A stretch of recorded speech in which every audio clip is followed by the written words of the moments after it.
And this is the key contradiction of Marxism, or that Marxism fixates on. The contradiction is between the means of production and the forces of production. So capital produces the means of production, but the forces of production are the laborers who use the capital to have their surplus value stolen from them and then be alienated from the process of their own work, etc. So all I really need you to understand is that for Marx, there's a special kind of private property called capital. The existence of private property enables capital. If you have your own property and can do whatever you want with it, you can also turn it into capital. In other words, property that you risk in order to try to obtain more capital. And because you have capital, which he'll explain, that makes you privileged. That makes you part of the bourgeois. And again, you can immediately think of how we use those words today with things like CRT. For more property. Or in the words of Goldman Sachs, you can take your pile of money and try to turn it into a bigger pile of money if you want. Okay, so for Marxism, back to the nutshell, there's a special kind of property. For him, it's called capital. Certain people have access to this special kind of property. Then they justify why they get access to this special kind of property and why other people don't. Why does the laborer that's being exploited not have his own capital? Well, he didn't work as hard. He didn't take the risk. He didn't invest in it. And this broad ideology in service of justifying the special kind of property is called an ideology. It's called capitalism in this case. So you create a big mythology that justifies why you get to have access to the special property and other people don't. So again, he is saying they are privileged, they have a special kind of property, they have special access, and that the masses are brainwashed to believe this thing. And as they are brainwashed to believe it, they accept it. And the Marxist is a liberator trying to provide them with some sort of Gnostic system of faith that then liberates these people's minds and allows them to set on the course of history as Marx determined it.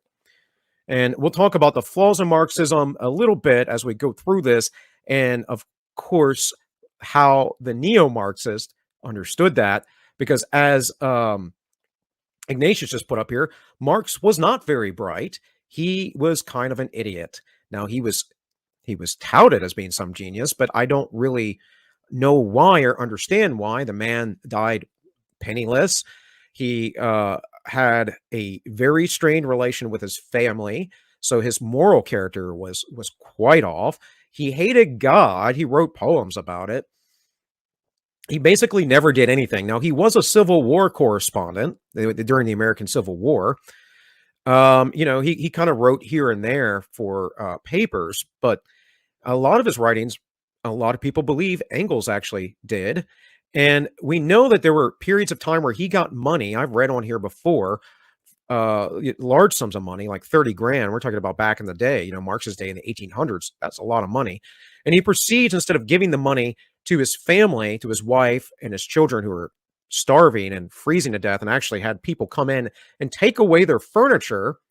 Well, Marx decided instead to get drunk and party it up.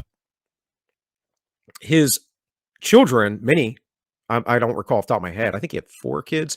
I think 2 of them, I don't quote me on this, but some of them did not make it to adulthood. The ones that did, I think it was 2 of them, made it to adulthood. Both killed themselves, if I'm not mistaken.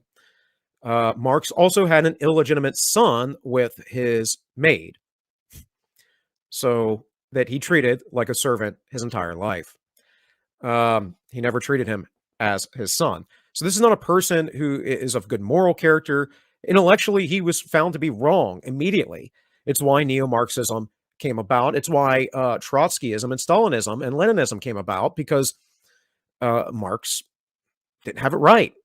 Stalin and Lenin understood that they needed to, as the bourgeois themselves, they needed to fire up the working class for the Russian Revolution to work, because it never would happen otherwise, because, well, this capitalistic project has everyone brainwashed.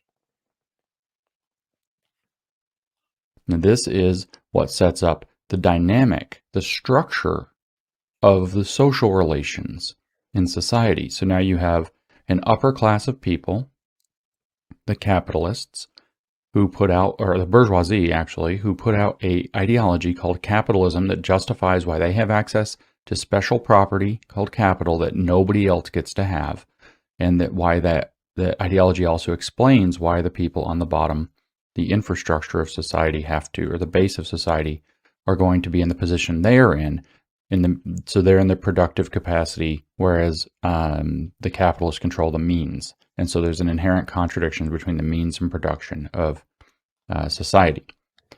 So this is Marxism in a nutshell. There's a special kind of property. There's an upper class that has access to it. There's a lower class that is excluded from it. The upper class organizes society in what Marx called a superstructural way. The lower class, or the base, that does all the productive work with their hammer and their sickle, is known as the infrastructure. These are put into a dynamic relationship that is mediated by the mythology created by the people in the superstructure, which is meant to justify why they get to have access to capital, why the others don't, why they get to keep having access to capital. But it's also a mythology, so it's like a religion. It's a fake story they tell themselves, and that they believe, and because they believe it, they don't even realize that it's fake. And you could say, you know, people could make the same claim about any religious faith. That goes, of course, to whatever proofs the person has of their faith for you. But the problem with this faith is it doesn't do anything but destroy and devour. The problem with the Marxist faith is that it is completely self-devouring. It cannibalizes itself all the time, and we will get to that. We will talk about that here in a little bit. But the belief system of this is a circular logic that essentially encapsulates itself, because if you believe in the free market and those things, and having capital that you can then continue to invest and expand your wealth, then you're brainwashed by society and the bourgeois and this system. See, it always goes back to that. And you are brainwashed because, well, you have the capital and this privilege. And because you have this privilege, you cannot see the underclass that are not privileged and how they can't come up, right? That's what this is about. And so what you have then is that the infrastructure being embedded in this unfair, exploitative, and alienating structure can become awakened to the true nature of the ideology, and thus can either inform people in that upper class of what they're actually doing beyond their ability to see it because they're willfully ignorant of it, or if they become awakened, they can just amass together in solidarity and create the necessary conditions, a large enough workers' movement to overthrow the system and take control of the means of production for themselves. So, again, let me just back up and say it very simple. There's a special kind of property called capital. The bourgeoisie has given themselves access to it. They've created an ideology called capitalism that justifies why they get it and other people don't. This sets up a structure of society. That structure of society is determinant on how you are. If you're in the bourgeoisie, you think in terms of why you deserve to be there. If you're in the proletariat, actually the working class, you are brainwashed into believing that's you belong there. That's why he calls religion the sigh of the oppressed people and the opium of the masses, is because the masses are given the ideology and taught to believe, to accept kind of fatalistically their lot in life. The working class can then be awakened to the nature of this class antagonism by having it revealed to them. Once that's revealed to them, they can engage in a revolutionary class struggle. Once it's revealed to them, they become allies. And eventually seize the means of production, establish a workers' state, which enshrines the Marxist ideology. That's called socialism for Marx, where all of the means of production are controlled by the party, and the products are redistributed more equitably throughout society. And in the long run, this becomes spontaneous and becomes communism. That's Marxism in a nutshell. Key pieces: special kind of property, upper class has access, lower class is excluded. That creates a dialectical dynamic that structures all of society. Who you are, what you can think, and your character are determined by your position in that structure and how it shapes your thought. That's called material determinism in Marxism. And the goal of Marxism is to awaken a consciousness that brings you aware of the class antagonism and the so-called true nature of material reality as such. Okay, so that's a 10-minute summary of Marxism. All right. So it's a pretty in-depth, actually, summary, but it is a 10-minute summary, and you can find that on that video I showed you of queer theory is gender Marxism. CRT is race Marxism. The body positive movement is fat Marxism. The CRT originally was legal Marxism. The postmodernists are language Marxist. And so down the road it goes, infiltrating every aspect of society, right?